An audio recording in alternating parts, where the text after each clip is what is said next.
Okay. Good morning. We have operating discussion today, and today's discussion will be Whipple's pancreaticotomy. Dr. Shivajyoti Ghosh is professor of surgery at Calcutta Medical College. Will take us through this scenario, and Dr. Neha from Mumbai will present this operative scenario. Okay, Dr. Ghosh, you can start like as it goes in exams scenario. Right. Whipple's. So, thank you, Professor Makmal Shah. And uh, Whipple's procedures is, I think, a very favorite topic among all the examiners. So, usually in operative steps, what is done? Usually, you are supposed to draw a card, and something like this. So, if you draw a card and if you get this, so if it comes in your hand, that is Whipple's procedures for pancreaticotomy, and examiners will keep quiet and you are supposed to start. No question is asked at first. So I request Dr. Neha, you have got this card in your hand and you see that it is you are supposed to talk on pancreaticotomy or Whipple's procedure. So please start. Good morning, teachers and colleagues. I will be discussing about operative procedure on pancreaticoduodenectomy or Whipple's procedure. Sir, indications of this surgery are malignant and benign conditions. Under malignant conditions, we have CA head of the pancreas, distal cholangiocarcinoma, or distal cholangiocarcinoma, CA head of the pancreas, and other cystic neoplasms of the pancreas. Then under benign conditions, we have chronic pancreatitis and trauma. Position of the patient is supine. Anesthesia is general. One more. In the indication, one more indications, it's not although uncommon, but you can mention during your conversation is that it is also a part of operations like hepatopancreaticoduodenectomy for extended radical cholecystectomy.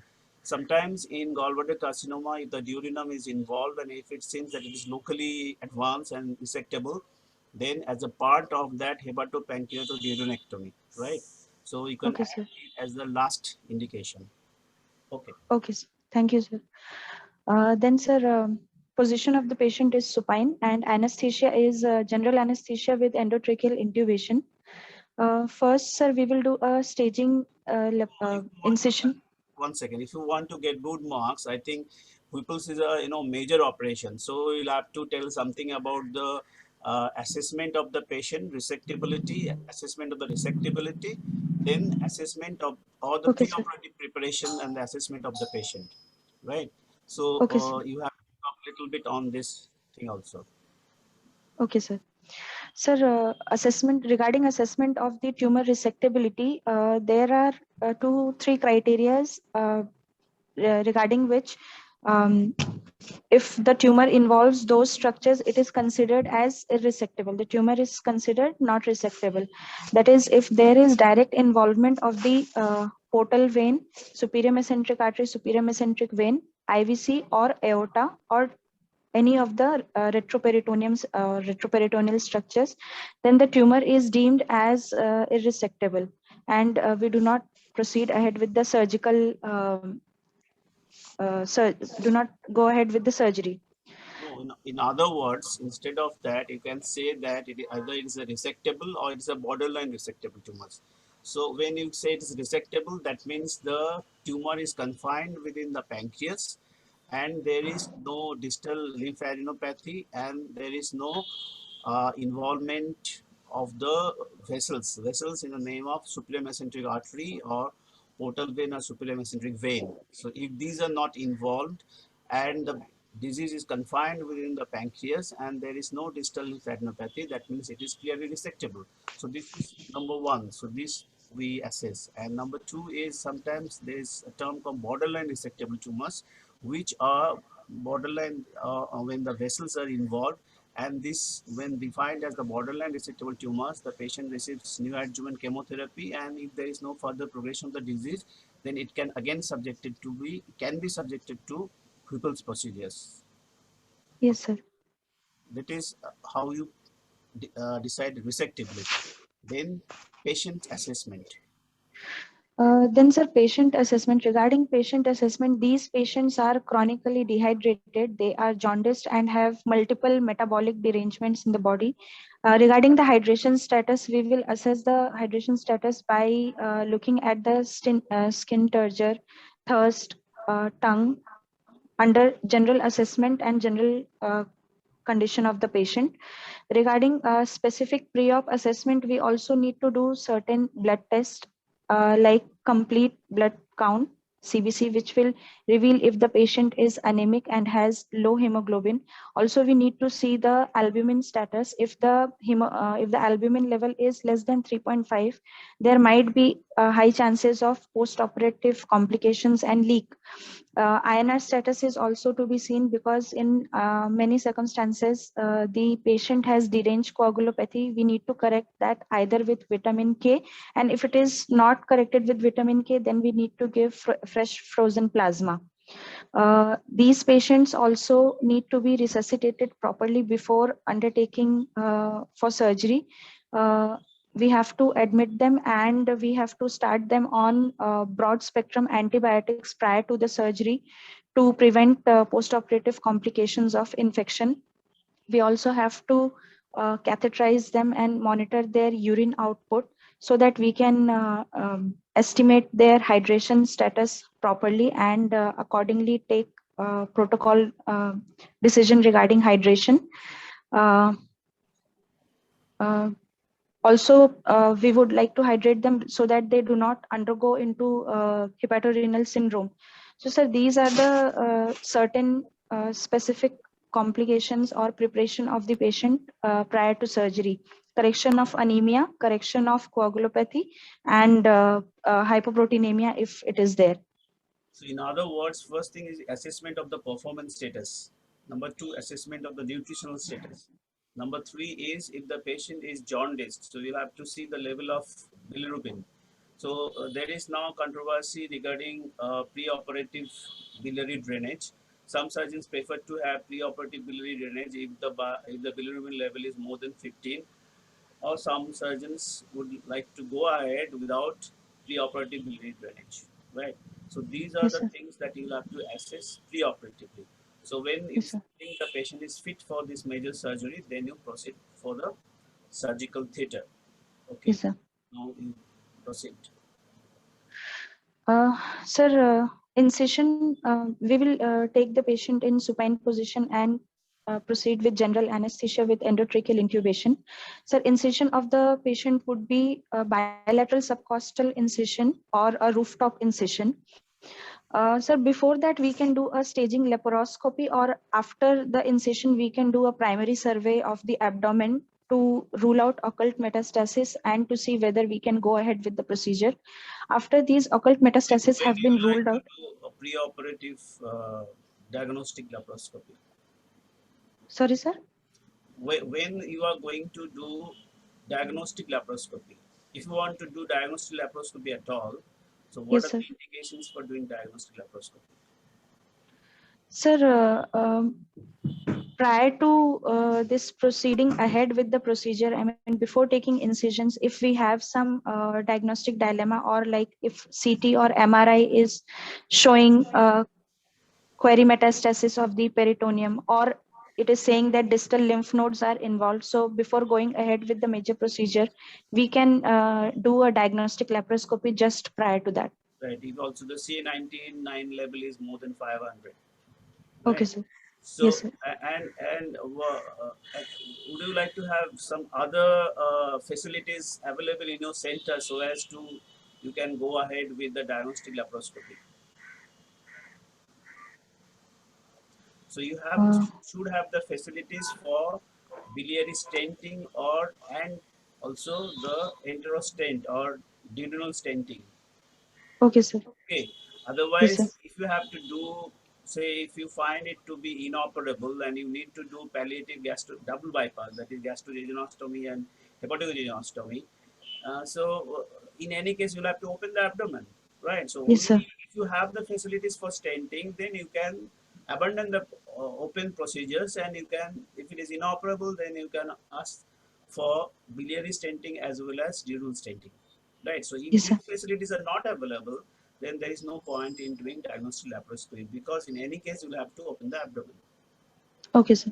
And Neha, Yes, sir. if you said the imaging, if imaging shows cross distant disease, there is no Okay, role sir. for doing a diagnostic laparoscopy, because diagnostic laparoscopy is indicated in situations where you find occult like small metastasis, Okay, less sir. than 5 mm nodule in the liver or small fetal metastasis.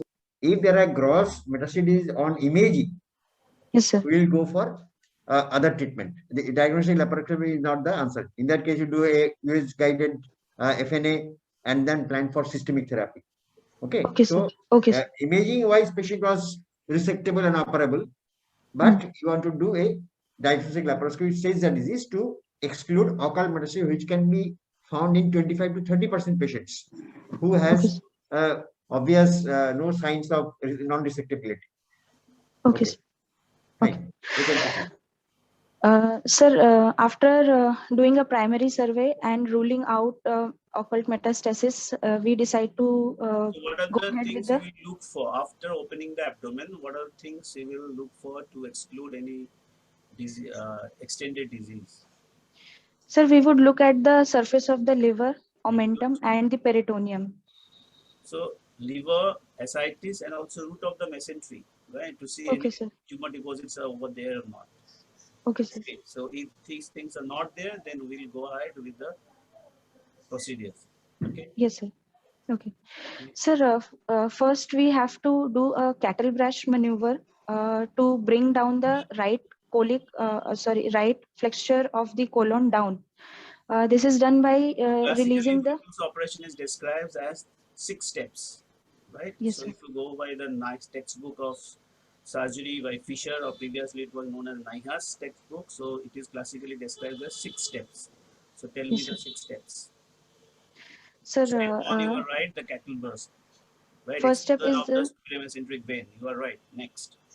Yes, sir. Sir, first step is the cattle brush maneuver where the right flexure of the colon is brought down. Second step is sir, cauterization of duodenum, where the C loop or the second part of the duodenum is lifted off from the posterior abdominal wall by releasing its attachment, and it is brought to the medial side of the operative field. Third, sir, we have to How much perform cooperation? It's called extended cooperation. extended Extended cauterization. We will do, sir. Up to the left border Left of renal the vein. up to the left border of the aorta. Okay, sir. Operation extended up to the left border of the aorta. Okay, next. Yes, sir. Sir, next we have to do. Next, we will, sir, do a fundus first cholecystectomy, There's a portal and also. resection, right? Portal is called portal resection. Yes, sir, portal resection, and we will also open up the hepatoduodenal and the gastroduodenal ligaments so that the portal triad is clearly visualized. We will we will dissect and divide the common bile duct just proximal to the attachment of the cystic duct, and so the portal vein is clearly visualized. Next, sir, we will try to free the neck of the pancreas from the anterior surface of the superior mesenteric vein and portal vein. We will try to create a tunnel from above and below so that the anterior surface of the portal vein or superior mesenteric vein is free of the tumor. So Next, sir, we will. just before this step, another one is this ligation of the gastroduodenal artery, or GDA ligation. Before this Yes, step, sir. you will do or will do gastroduodenal artery ligation. Then we Okay, do sir. the tunneling, right? As you said. Okay, sir. Okay, next. Okay. Sir, next, as in classical Whipple surgery, we will proceed ahead with antrectomy. So we will have to we will divide the stomach near incisura, and we will put, sir, by staplers we will divide the stomach, and sir, then. So it was clockwise manner, right? So you have come to stomach, then Yes, sir. come down, stomach, next jejunum. Sir, next we will divide the ligament of treats, and 10 centimeter distal from the ligament of treats, we will divide the jejunum by stapler and bring the proximal part of the divided jejunum into the operative field, and then clear it from the underlying structures or retroperitoneum. Then the specimen would be removed from No, the site. No. next Yeah, is you just transect the jejunum. You cannot bring it to the right. Something else need to be divided. Once you made a transaction, there is something which is attaching the jejunum to the posterior abdominal wall. You have to divide the jejunal Sir, vessels coming from the jejunal vessel and the mesentery, which are okay, sir. coming from the supramesenteric artery. So you transect and divide the vessels, Okay, sir. which is supplying the proximal part of the jejunum. Otherwise, you cannot bring the jejunum to the right behind the Okay, sir. supramesenteric vessels. Okay, sir. Okay. Then, sir, we will remove this specimen, and we will have to. before that, the most important thing, you'll have to transect the pancreas. Sorry, Take the sir. Yes, sir. pancreas. I missed. We will divide the neck of the pancreas by protecting the superior mesenteric vein and the portal vein. Uh, then, Right. sir. What else? Then, sir, Something we. else is stucking. Neck of the pancreas will not make the specimen free. So after division of the pancreas, what is next? Yes, you are right. You are talking about something. After pancreas, then the specimen has to be taken out by freeing it from the. That is called the retroperitoneal margin. Okay, sir. Right. So you'll have to take out the specimen after dividing the pancreas with the retroperitoneal margin. Okay, sir. Right. Okay. Here, two important vessels we encounter. So, what are the two important vessels? One is vein and another is artery. Sir, one important vessel that we encounter is, sir, replaced right hepatic artery. It might have. While you taking out the pancreas from the retroperitoneal margins, so at the lower border of the specimen or at the lower border of the uncinate, the Yes, sir. important vein we encountered is the first jejunal vein, right? Okay. So if you are not careful and if you tear the first jejunal vein, so there will be torrential bleeding. And Okay, next up or caudal to this first, cranial to the first jejunal vein will be there the inferior pancreatic artery, right? So okay, again, if sir. you are not very careful, if you tear the inferior pancreatic artery, so there might be again torrential bleeding. So you'll have to be careful about these two vessels. So you have to Okay, sir. ligate and then cut these two vessels. Then Yes, sir. slowly you proceed upwards with serial ligation and cutting of the retroperitoneal margin. Then you free the specimen from the retroperitoneum. Okay, sir. Okay, right. Okay, sir. So dissection is in a clockwise manner, right? So first Yes, step sir. is the cattle brush. Second step Yes, sir. is the extended cauterization. Yes, Third sir. step is the portal dissection, which includes dissection of the hepatorenal ligament as well as taking down the gallbladder from the liver bed. Fourth Yes, step sir. is the dissection or transection of the stomach, Yes, right? sir. Then fifth step is the transection of the jejunum, and Sir. sixth step is the transection of the pancreas.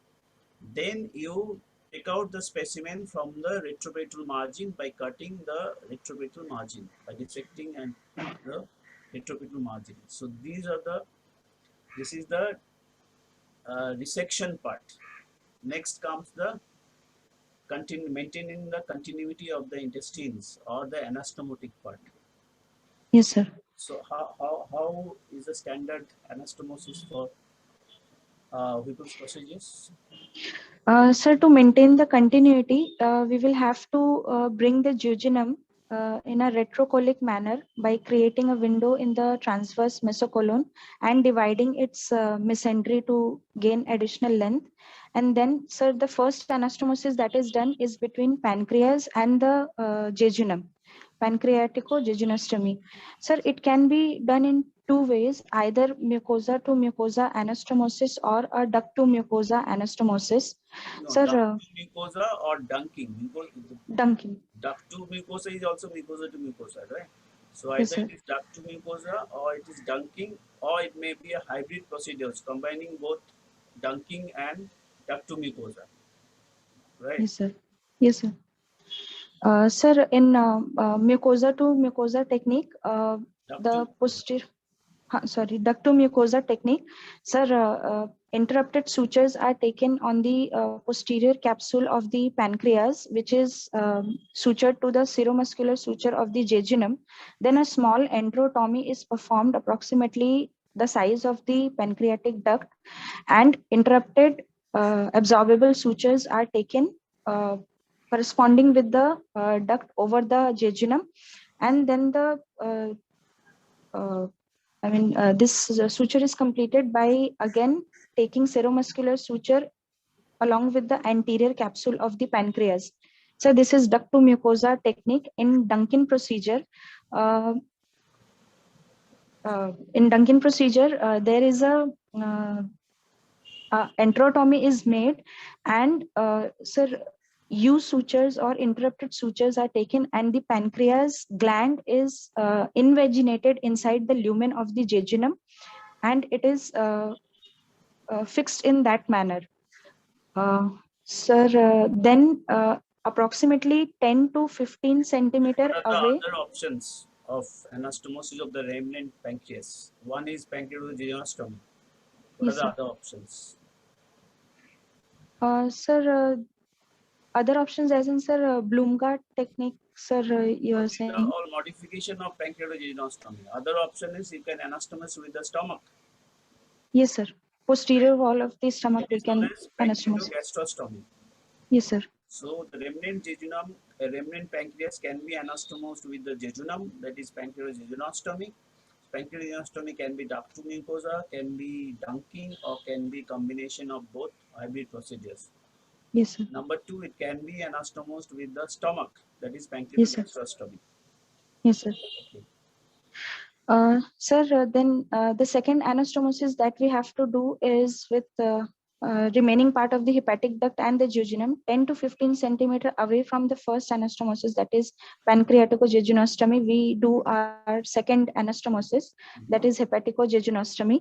Uh, then approximately 50 centimeter away from this hepatobiliary anastomosis in an anticolic manner with the greater curvature of the stomach, the jejunum is anastomosed, uh, performing the continuity of the this thing.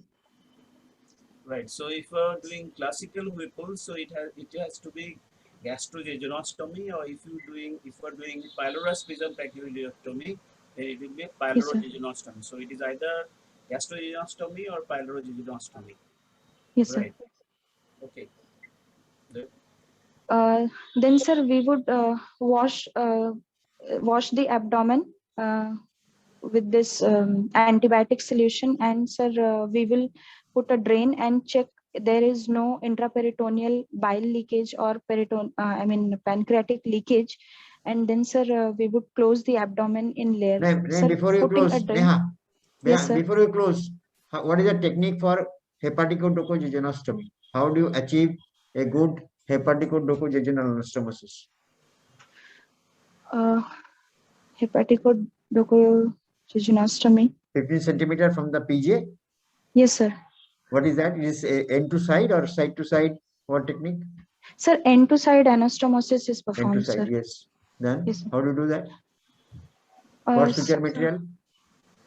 sir, suture, sir, 30 monofilament or PDS, sir, we can take for anastomosis, sir. Monofilament, you mean polyamide? No, sir, no, sir. It should be No, observable sir. suture. No, sir. Either PDS or PDS, polyglactin. Okay, polyglactin, sir. PDS is a Yes, preferred sir. suture. 30 or 40. Yes, sir. How do you achieve? Sir, we will take the posterior layer of the sutures, and then, sir, we would do enterotomy, and sir, we will then repair in another layer. I mean, two layer. First layer is the continuous layer. Second layer is the interrupted layer, sir. This is classically a single layer anastomosis. Okay, sir. You anastomose the one wall of the cut hepatic duct to the one cut margin of the jejunum. It becomes posterior and Yes, then sir. the anterior. Okay, Yes, with sir. interrupted 4-0 polylateral suture. Yes, sir. If the duct is white, you can take a continuous posterior layer. Usually the anterior layer is interrupted. Okay, sir. Okay, Okay, sir. and you do a GJ. GJ is Gastrojejunostomy is 50 centimeter away from the this how do you do? How do you do a hepatojejunostomy. what is that here? It says end to side or side to side. Sir, it is again end to side, sir. Why? Because already fired a stapler. The end Sir, is we will closed. have to remove the stapler from the greater curvature No, once you part apply of the stapler, stomach. you cannot remove the. If you remove the partial stapler, then the other part become weak.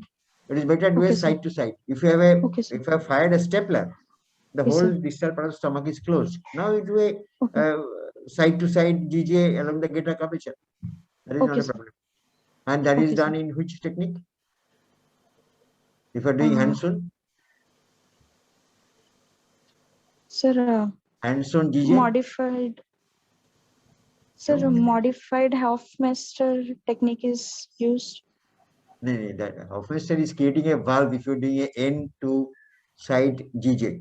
If you are Okay, doing a sir. side to side GJ, you divide the, you do a gastrotomy for how long? What is the length of gastrotomy? Uh, What is the ideal stoma for a GJ? It's Sir, around 5 I'm not centimeter. aware. It's around Okay, 5 sir. centimeter.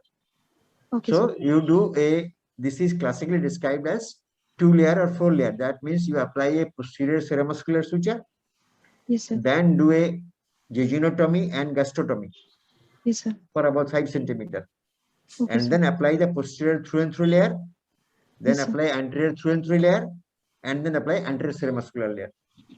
Okay, sir.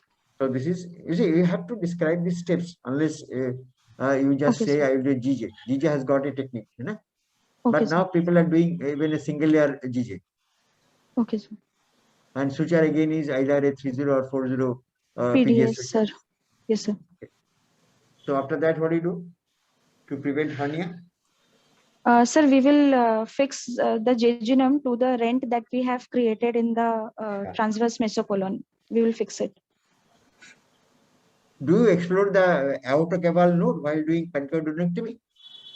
Sir, Aortocaval node? extensive dissection of aortocaval nodes is not required, sir, as per the current recommendation. No. There is an indication of the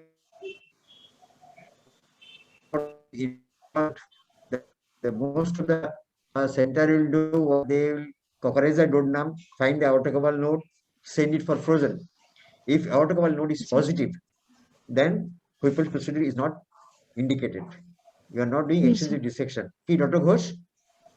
That is more relevant to gallbladder carcinoma, and usually by preoperative triphasic CT scan, this is well assessed whether these aortocaval lymph nodes are enlarged or not. But yes, still it can be done. There is no harm in doing that. So what is the most another important step before you close the abdomen? So you have done all three anastomosis. Then before Yes, sir. closing the abdomen, would you like to do any other additional procedures? Yes, sir. In some centers, they prefer doing feeding jejunostomy for Yeah, so that regarding is very feeding of the. important. So you have option either you do feeding jejunostomy or what else? Sir, we can put in fracas tube for Yeah, feeding, sir. that is called nasojejunum. Nasojejunum. So either you can do nasojejunal this thing feeding, or you can have the options for feeding jejunostomy. So these are very important, because in Yes, sir. case of pancreatic leak, so Yes, sir. these will help you for the maintenance of the post-operative nutrition, right? Okay. So this Yes, is sir. very important. So don't forget about to mention about this, either feeding jejunostomy or nasojejunal tube insertion, fracas tube insertion, Okay, sir. right? Now, how do you then how do you assess the fluid calculation in the post-operative period? So these patients need to be maintained well balanced intravenous fluid Yes, sir. balance, right? So how do you calculate that one? Sir, as pre-operatively, these patients are catheterized, so we will monitor their urine output as well as we will take their insensible losses into consideration, and they have undergone major surgery. So this amount of fluid needs to be replaced. Also, for maintenance fluid, we will use the formula where 4 ml per kg per body weight for first 10 kgs, 2 ml per kg per body weight of water for the next 10 kgs, and then 1 ml per kg body weight for additional kgs. According to this formula, we will calculate the fluid requirement in a patient in 24 hours, and we will give the fluid accordingly. Right. Most important that what are the para-operative precautions or para-operative, alert that you will have in your mind.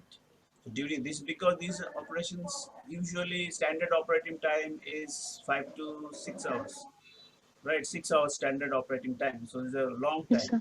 So what are the things you will keep on mind during this 6 hours?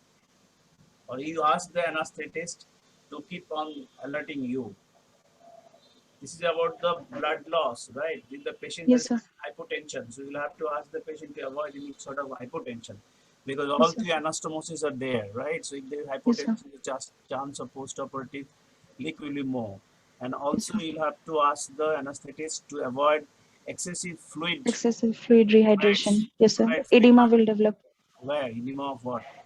The bowel Sir, edema, right? bowel edema. Yes, sir. Right. If the bowel edema is there, so again the chance of post-operative leak. So you'll Yes, have sir. to ask the anesthetist to be very vigilant on this, right? Yes, sir. Then you'll Yes, have sir. to assess the blood loss yourself, right? Blood loss in the circuit tube, through the circuit tube, So you'll have to check how much blood loss is there, and also you'll have to check the blood loss by weighing the weight Mop. mop, right? So Yes. how it is assessed, the weight of the mop, how it is corresponding with the blood loss. Sir, one entirely wet mop is approximately, sir, 200 to 250 ml of blood loss, sir. Okay, 100 to 150 ml, right? Okay, sir. So that way you'll have to assess the whole blood loss and you'll have to replace the fluid accordingly. And more so, if you are using a mop, the Yes, sir. ideal way is to you have the weight of dry mop, Yes, sir. and then don't wash on these mops. You find in the people who are doing, you keep all the moist mops. At the end Okay. of surgery, we weigh the wet mops. You Okay. have a correct assessment of the blood loss. Yes, sir. Okay, so you Yes, have sir. a weight of the dry mops. Maybe that you have taken 50 mops, and Yes, sir. 50 mops dry weight and the 50 mops moist weight. You get Okay, the sir. exact loss. Okay, sir. So do you prescribe any special medicines in the post-operative advice for these people's procedures? Any specific medicines you like to prescribe? So Sir, whether you would like to add octreotide or not?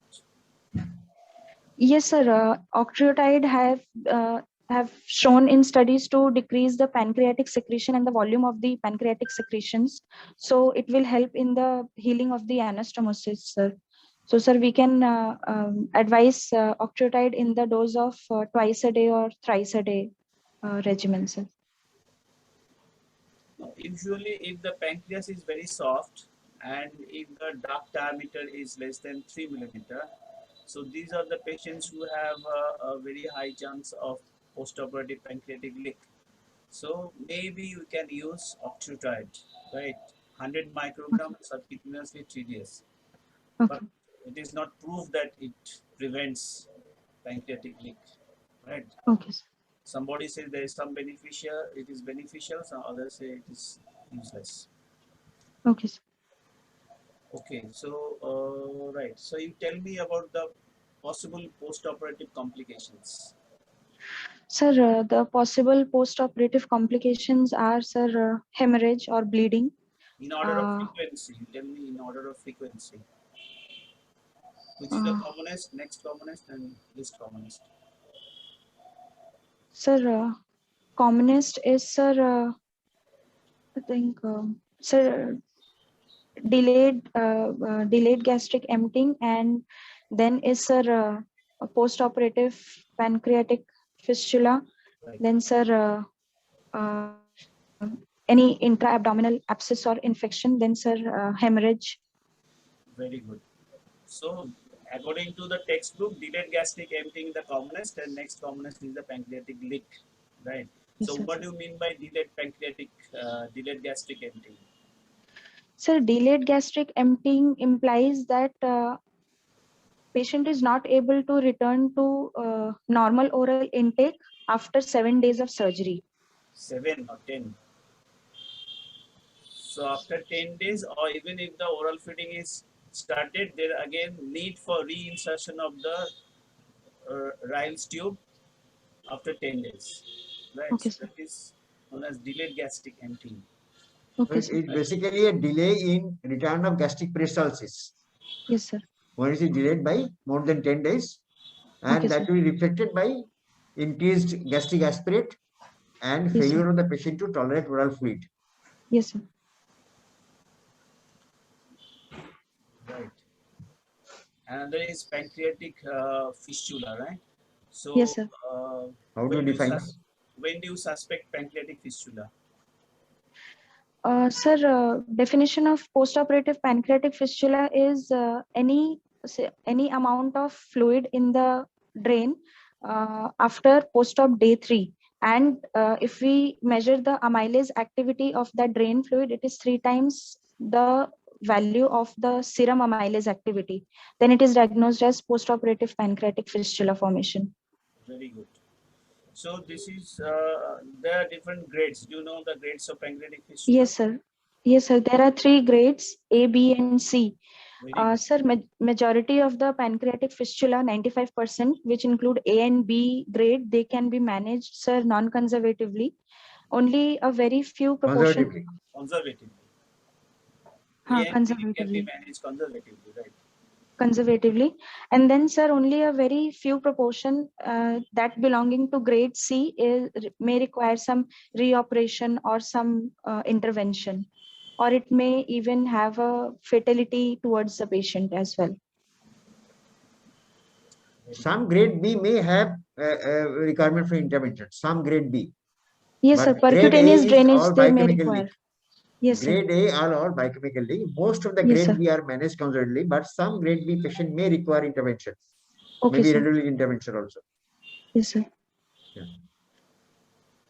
Do you know anything about the pancreas risk score? Preoperatively, we can assess that their chance of risk is more. The risk of pancreatic leak, that is called pancreatic anastomosis risk score. There are some No, sir. parameters. No, Since sir. I'm not aware. you were answering very nicely, so I'm asking this question. Yeah. And risk scores are like this. According to the four factors are there. One is duct diameter, pancreatic duct diameter. So Okay, if sir. it is less than 3 or more than 3 millimeter. Number 2 is the consistency of the gland. If it is soft, if it is firm, it is hard. So accordingly, score is given. And And number pathology. yes, Pathology. Is it pathology, adenocarcinoma or pancreatitis? benign or malignant. So accordingly, score is given. And fourth is the per-operative blood loss, right? So these are 4 factors which is considered, and accordingly, the risk of anastomotic leak is calculated. Okay, very good. Okay, sir. So other than the pancreatic leak, what are the other complications that can occur? Happens sometime. You said about bleeding, right? Yes, sir. So Yes, sir. how do you classify post-operative pancreatic bleeding? Sir, post-operative pancreatic bleeding, sir, it depends upon Bleeding the on site. Whipple's operation, post-operative Whipple's bleeding, right? Okay.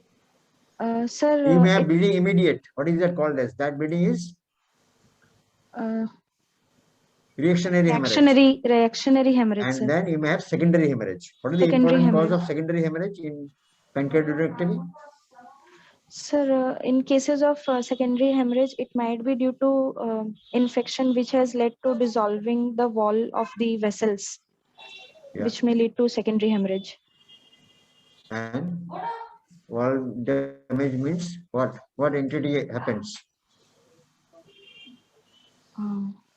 The entity is pseudoaneurysm. It leads to, because of this pancreatic ductus digestion, it results in pseudoaneurysm. Pseudoaneurysm, yes, sir. Okay, which may rupture, Yes, sir. cause catastrophic bleeding. Yes. So how do you manage post-pancreatic bleeding? Patient has massive hemorrhage. Yes, sir. Intraperitoneal, all patient may be affected by hematophilus melena. How to manage? Just one point, Yeah. Professor Saha. So this post-operative hemorrhage in case of pancreatidurectomy can be divided into two groups. One is called luminal, another is extraluminal. Luminal means if there are so many anastomosis, right?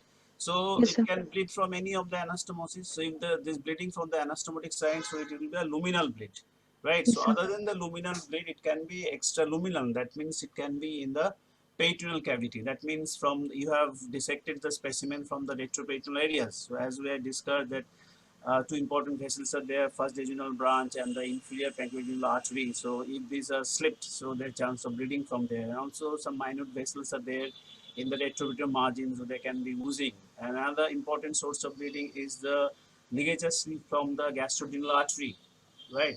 So and also there can be bleeding from the gallbladder bed. You have taken out the gallbladder, right? So can be Yes, bleeding sir. from the gallbladder bed. So these are the extraluminal bleeding. Now, if there is luminal bleed, so you can see it in the Ryle's tube, right? So if you Yes, see sir. blood in the Ryle's tube, so probably the source of bleeding is the luminal bleeding. So some of the anastomotic site is bleeding. Whereas if you can see blood in the drain tube, so it is probably most likely it is from the extraluminal bleed. So that way clinically you can have some idea from the source of bleeding, right? Now as Yes, sir. sir has asked, suppose there is bleeding from in the Ryle, see blood in the Ryle's tube, Yes, sir. fresh blood in the say in the first 12 hours, you see Yes, there sir. is blood in the Ryle's tube, significant blood, fresh blood in the Ryle's tube. Then how do you propose to manage? Sir, if there is blood in the Ryle's tube, it is indicating that there is anastomotic leak. Sir, we would try to Okay. reactionary hemorrhage. Mhm. Sir, we can try to sir. Sir, we can give Initial management is conservative. anticoagulant. We will try not to explore the patient, and we will try to give tranexamic acid and resuscitate the patient properly. Sir, if that does not help, then we may need to abandon the conservative management, sir. And what will you do? Sir, so we may have to, sir, re-explore. No, before re-exploration, if you have all the facilities, you're working in a very good hospitals, corporate hospitals where you have all the facilities for 24 hours, then what will you do? Would you like to take the help of the endoscopist? Yes, sir, we can do an endoscopy and see if that Upper G uh, endoscopy, right? yes, sir, upper GI endoscopy. And if we can manage the leak from the anastomotic site via some glue therapy or fibrin plug, sir, if we can manage it that way. So whatever facilities they have, they can do electrocautery, glue, injections, sclerotherapy, whatever it may be. So endoscopy therapy can be, if it is available and useful and bleeding stops, well and good, fine. So if it does not stop or if the facilities are not available, then you will have to explore. Then Yes, if sir. you need to explore, then how would you explore? Suppose it is bleeding from the gastrojejunal site.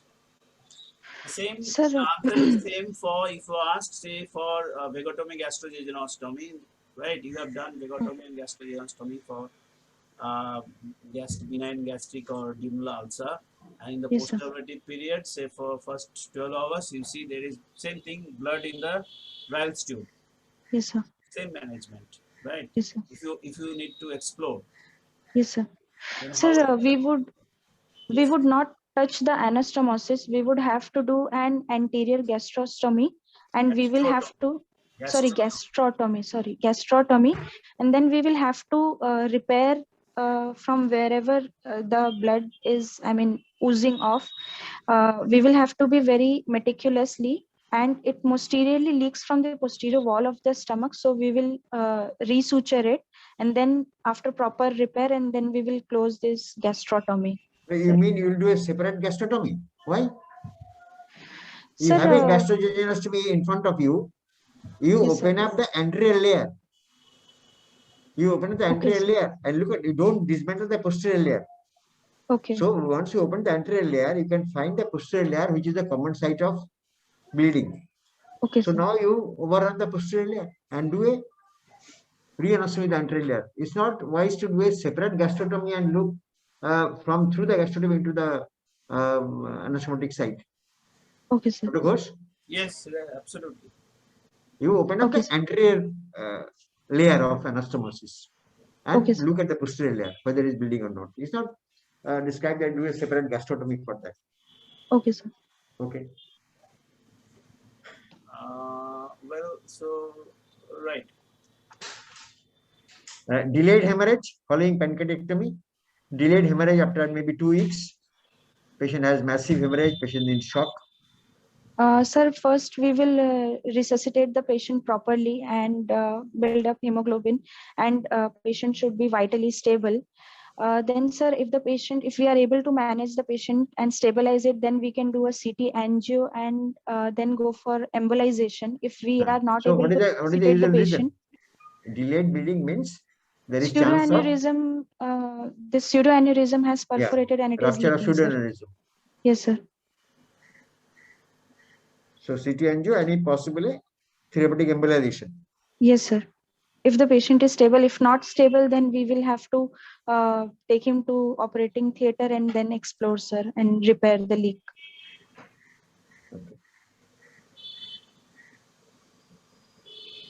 Okay, so you have operated on the patient and everything is fine, all in your favor. You have discharged the patient on say 10, 12 postoperative day, right? And then Yes, you sir. on 15th day you got the histopathology report, right? So Yes, sir. what are the things you will see and which things will make you happy? What Sir, kind of report will make you happy? Sir, in histopathology report, first we will see if the margins are clear, and then the aortocaval nodes that we have sent for I mean, with the specimen, or the common hepatic artery nodes, they do not have metastasis. Then that means the disease is confined to pancreas only. Also, the type of pancreatic cancers are adeno adenocarcinoma of the pancreas, sir. These three types: the histological type, the margin of the patient, and the lymph node metastasis, sir. First thing is the type of malignancy, well differentiated, poorly differentiated, right? So that will make you happy. In case of pancreatic adenocarcinoma, in case of periampullary carcinoma, which histopathological type has the best prognosis? Uh, How many types of periampullary carcinoma is there? It's usually 4 types, right? So ampullary, duodenal, pancreatobiliary, that means pancreatic and biliary type, right? So of the 4 types, which one is has the best prognosis? Sir, I don't know, sir. So it is the ampullary type which has got the best prognosis, right? Okay, So sir. if it is periampullary, the ampullary type, you will be happy. If it is a pancreatic adenocarcinoma, if it is a well-differentiated pancreatic adenocarcinoma, you will be happy. And then Yes, sir. what are the other things we'll see? The retropetal margin. You have done meticulous dissection of the retropetal margin. So you want to see whether the retropetal margin is positive or not. So Yes, sir. negative retropetal margin, that is very important. And number 3 is if there is any lymphovascular infiltration or perineural infiltration present is not, right? Yes, sir. Because if these things are there, then the patient will have chance of local recurrence. And Sir. thirdly, lymph node metastasis. If the metastasis is there, rather the how many lymph node ratios of the total lymph node harvested, how many lymph nodes are positive for the malignancy, right? Less Okay, number of lymph node are positive for malignancy, so it will be the better for the patient, right? Yes, So sir. so next, what is the next step? So we have seen the report, and you see the patient has got, say, well differentiated pancreatic adenocarcinoma, but there is electrorenal margin is negative, but there is perineural and the lymphovascular infiltration is present, right? Yes, sir. And say there two lymph node positive. Okay, sir. So what will be your next advice to this patient? Sir, we can advise for local radiation of that operated field. No. No. First is adjuvant chemotherapy. Right. Okay. First, adjuvant chemotherapy. Okay, sir. Role of radiation is limited in pancreatic carcinoma. The Yes, sir. first line of adjuvant treatment is adjuvant chemotherapy. Chemotherapy. And most are which drug based? Sir, so platinum drug based. Gemcitabine based chemotherapy is more preferred in carcinoma pancreas. Okay, sir. Right. So always don't forget to send the patient for adjuvant chemotherapy, because this patient, particularly if this lymphovascular permeation or invasion and perineural invasion is there, so you should send the patient for neoadjuvant chemotherapy, right? Okay, sir. Dr. Maiti, any comment or you have any question? Dr. Maiti. Thank you, Professor Saha, Dr. Shivajyoti Ghosh. It is always very enjoying to hear from Professor Shivajyoti Ghosh, a brilliant surgeon, and it's very experienced in this particular field of hepatobiliary and pancreatic. That's why I allotted this topic to Dr. Ghosh only. And Dr. Neha, wonderfully you have. Why you are at Mumbai now? Are you studying in Mumbai or? Yes, sir. Yes, sir. I study here. Where? In which institute? DNB student at BRC. BRC hospital, sir. Okay. So very nice discussion was there, but from my observation on pancreatic duodenectomy, I can say that some points I like to mention that cauterization of the duodenum should be very liberal. It should be made more to the left, up to the left border of the aorta, right border of the aorta, and that will help you to take up the lymph nodes or the fibrous tissue for very good oncological clearance. And bleeding control during the operation, the most nagging type of bleeding or problematic bleeding is usually from the vein. Artery you can tackle, but the veins, particularly the veins draining from the pancreatic head directly to the portal vein, the small veins, 3 or 4 small veins, that should be tackled very carefully. Too much traction may cause tear to the vein and torrential bleeding. And to control those bleeding, sometimes ligature is good, but sometimes you have to take the help of clip applicator, which is used for laparoscopy. 200 LT clips by the applied with the open clip applicator, that is very useful. And another site where the bleeding I find that is very problematic is to tackle the vein in the inferior part of the lower border of the pancreas, where the first jejunal vein you have to ligate. That is a very tortuous course. Instead of, jejunum, the approximate of the jejunum on the left side, but the vein, instead of draining on the left border of the superior mesenteric vein, it will follow a tortuous course to drain into the right border of the superior mesenteric vein.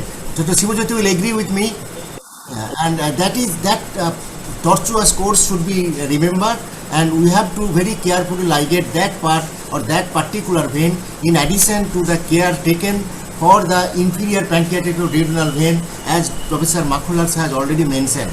And regarding the bleeding, the massive type of bleeding which occur, as Professor Shivajyoti Ghosh has very nicely said, there are 2 types of bleeding. Out of the intraperitoneal bleeding, most massive bleeding can occur from the gastroduodenal artery stump. Those surgeons nowadays are very careful in tackling with the gastroduodenal artery stump, and always that should be ligated with a suture material, non-observable suture material. I prefer it is either 4-0 or 3-0 proline, because in the postoperative period, if there is a pancreatic leak on the 4th, 6th or 7th postoperative day, in spite of good ligature on the gastroduodenal artery, when it is in contact with the pancreatic juice, which is rich with the pancreatic enzyme, that can cause erosion even to a good stump of the gastroduodenal artery. And in presence of infection, secondary infection and pancreatic juice enzyme, that stump may be precarious and that may bleed. Okay, so, and some surgeons prefer to cover the gastroduodenal stump with a fold of falciparum ligament, mobilizing the falciparum ligament, and that cover that stump. So we have to take much care in protecting or taking care of that gastroduodenal stump.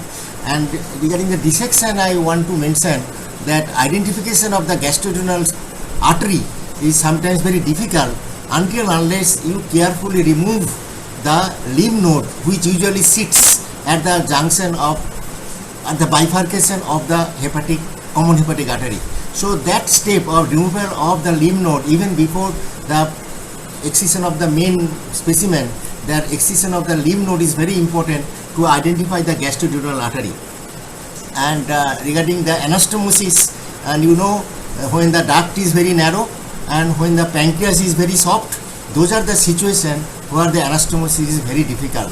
And actually, Professor Shivajyoti Ghosh also know that we have modified, in medical college, we have modified the technique of anastomosis, a narrow duct with soft pancreas, by using a dilator with groove.